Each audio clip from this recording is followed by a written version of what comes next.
terbatas kuasa-Mu Tuhan. Semua dapat Kau lakukan. Apa yang kelihatan mustahil bagiku, itu sangat mungkin bagimu.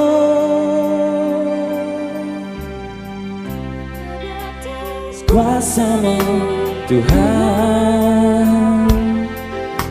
semua dapat Kau lakukan. Apa yang kelihatan mustahil bagiku, itu sangat mungkin bagimu. Di saat ku tak berdaya, kuasa-Mu yang sempurna. Ketika ku percaya mukjizat itu nyata, bukan karena kekuatan, namun Roh-Mu ya Tuhan. Ketika ku berdoa, mukjizat itu nyata.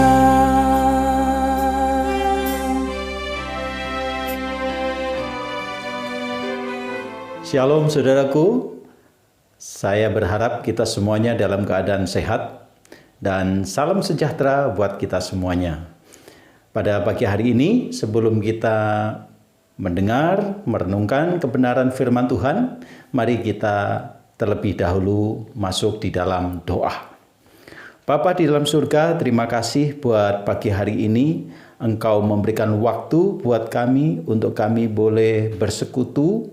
Walaupun kami pada saat ini dalam keadaan terbatas, masih dibatasi, dan kami hanya boleh ibadah di rumah kami masing-masing. Tapi itu semuanya tidak mengurangi hikmat keharmonisan kami bersama dengan Tuhan. Terima kasih Bapa, terima kasih. Biarlah kami boleh bersama-sama menerima kebenaran firman Tuhan dengan sukacita. Dalam nama Tuhan Yesus Kristus kami berdoa dan mengucap syukur. Amin. Nah, baik saudaraku yang dikasihi oleh Tuhan, pada pagi hari ini saya akan menyampaikan kebenaran firman Tuhan dan kita akan merenungkan bersama-sama di dalam Matius pasal yang ke-6 ayat yang ke-5 sampai ayat yang ke-15. Tapi saya akan membacakan beberapa ayat saja dan kita akan merenungkan bersama-sama. Saya akan membacakan di dalam ayat yang ke-5, 6, dan 7. Demikian bunyi firman Tuhan. Hal berdoa.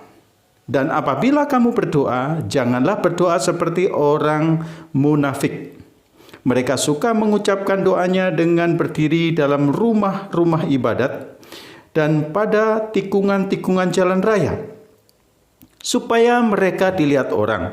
Aku berkata kepadamu, sesungguhnya mereka sudah mendapat upahnya. Tetapi jika engkau berdoa, masuklah ke dalam kamarmu, tutuplah pintu dan berdoalah kepada Bapamu yang ada di tempat tersembunyi.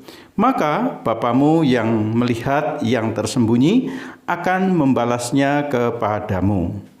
Lagi pula dalam doamu itu, janganlah engkau bertele-tele, seperti kebiasaan orang yang tidak mengenal Allah. Mereka menyangka bahwa karena banyaknya kata-kata, doanya akan dikabulkan. Nah saudaraku, masalah doa seringkali kita perdebatkan. Tapi doa bukan untuk diperdebatkan atau diseminarkan atau boleh dikatakan dibicarakan saja, tetapi doa adalah sesuatu ya yang harus kita kerjakan. Nah, di dalam pembacaan tadi kita mendapatkan pengajaran bahwa Tuhan mengajarkan kita untuk berdoa.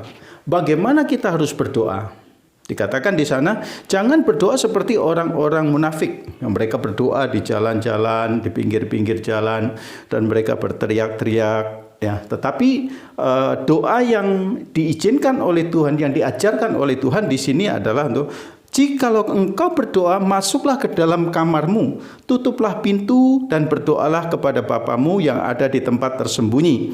Maka Bapamu yang melihat yang tersembunyi akan membalasnya kepadamu. Saudaraku, dalam bagian firman Tuhan ini saya tidak mengajarkan bagaimana cara berdoa kita, tidak seperti itu. Tetapi saya ingin belajar bersama-sama dengan Bapak Ibu Saudara semuanya untuk kita belajar doa bukan hanya sekedar kita meminta kepada Tuhan. Doa yang kita panjatkan bukan hanya sekedar kita berterima kasih kepada Tuhan.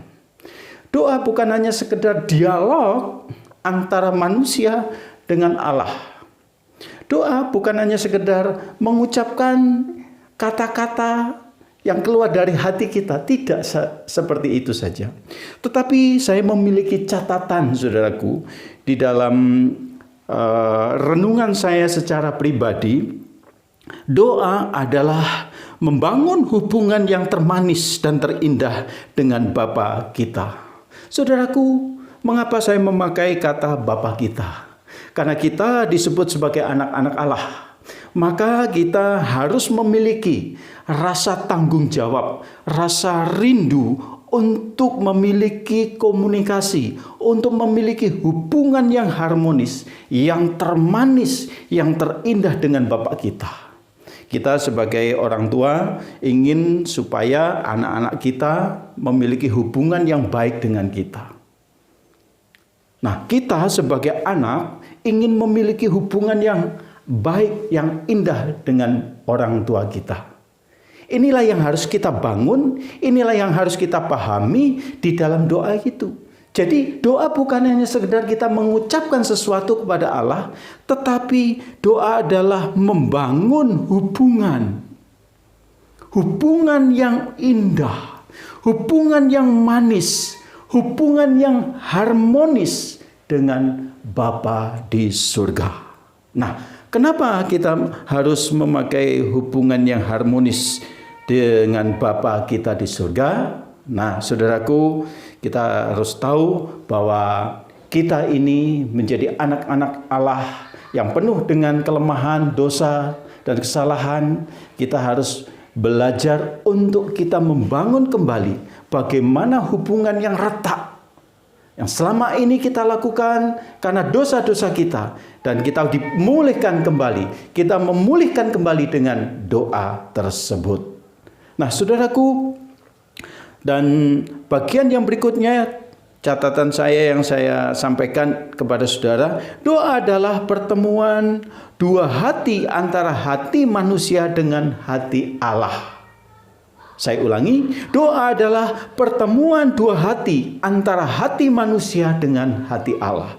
Ini sulit, saudaraku, karena kita yang jasmani ingin menyatukan hubungan, ingin menyatukan pertemuan, ingin mengadakan pertemuan dengan Allah yang roh adanya.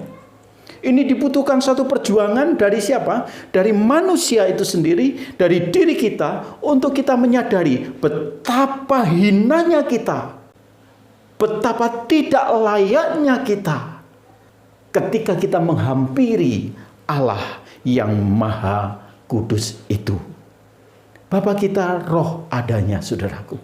Bagaimana kita bisa menyatukan ini? Bagaimana kita bisa mempertemukan dua hati, antara hati kita orang berdosa dengan hati Allah Bapa kita yang Maha Kuasa, yang penuh dengan kesucian adanya ini?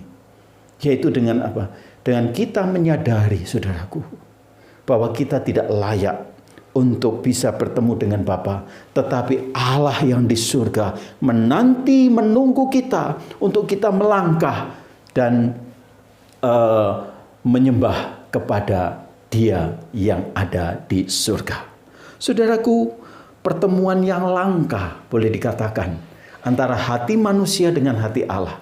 Tetapi kalau itu kita sadari dan kita lakukan dengan sepenuh hati, dan kita lakukan dengan sungguh-sungguh, rasa ingin kita, kerinduan kita, rasa haus kita kepada Bapa di surga, maka itu akan bisa terjadi. Nah, yang berikutnya saudaraku, dalam doa ini saya mencatat doa adalah saat penting, ya, di mana kita bisa memberikan waktu yang terindah, waktu secara khusus untuk Tuhan. Seringkali kita berdoa dengan sambil lalu, dan seringkali kita berdoa dengan hanya sekedar, ya karena kita orang Kristen harus berdoa.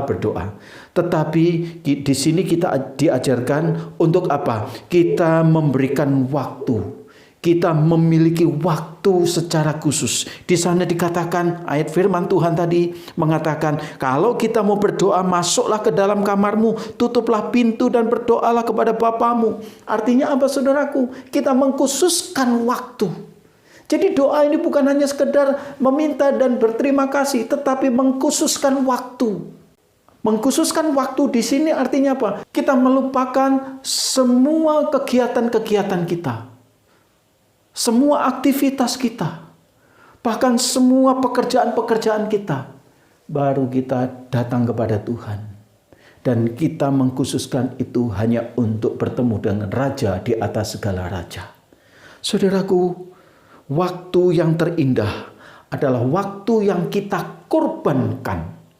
Kita berkorban, meluangkan waktu yang terindah artinya kita mengorbankan secara khusus.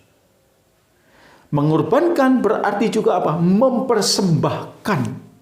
Mempersembahkan apa? Mempersembahkan waktu kita yang seharusnya kita pakai untuk bekerja, kita pakai untuk melakukan hal-hal yang lain. Tapi kita khususkan dan tidak mau diganggu oleh siapapun dan oleh apapun. Nah, saudaraku, mari kita belajar dari sana. Nah, catatan saya yang berikutnya adalah doa adalah saat kita belajar untuk menerima kehendak Tuhan sepenuhnya.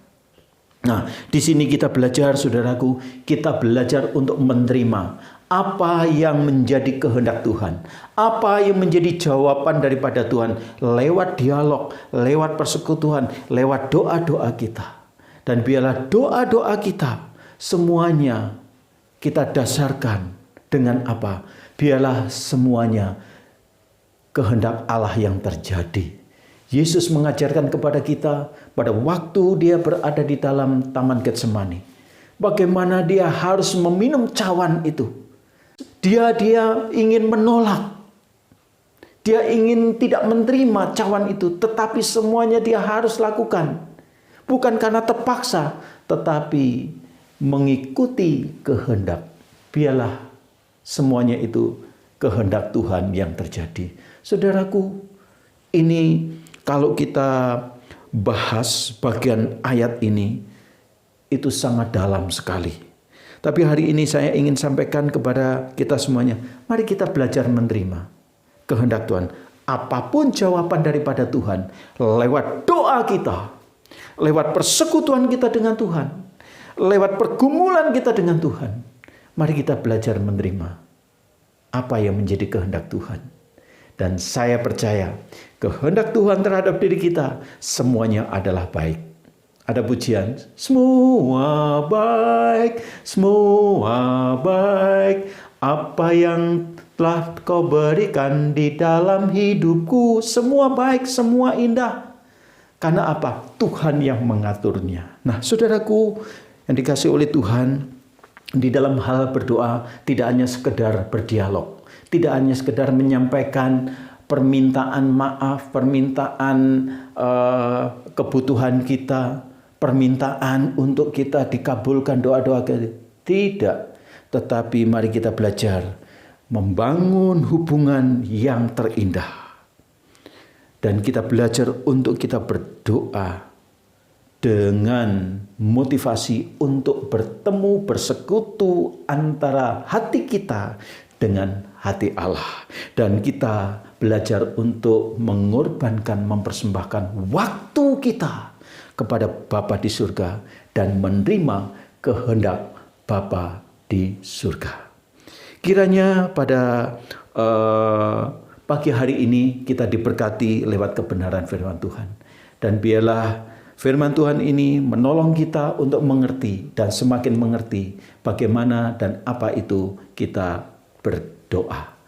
Tuhan Yesus memberkati kita semuanya. Mari kita berdoa. Bapa di dalam surga, terima kasih untuk berkat-Mu pada pagi hari ini. Kau sudah menyampaikan melalui hamba-Mu, dan biarlah ini menjadi berkat bagi hamba-Mu dan bagi semua kami yang menerimanya. Terpujilah nama-Mu ya Bapa. Di dalam nama Tuhan Yesus Kristus kami sudah berdoa. Haleluya. Amin.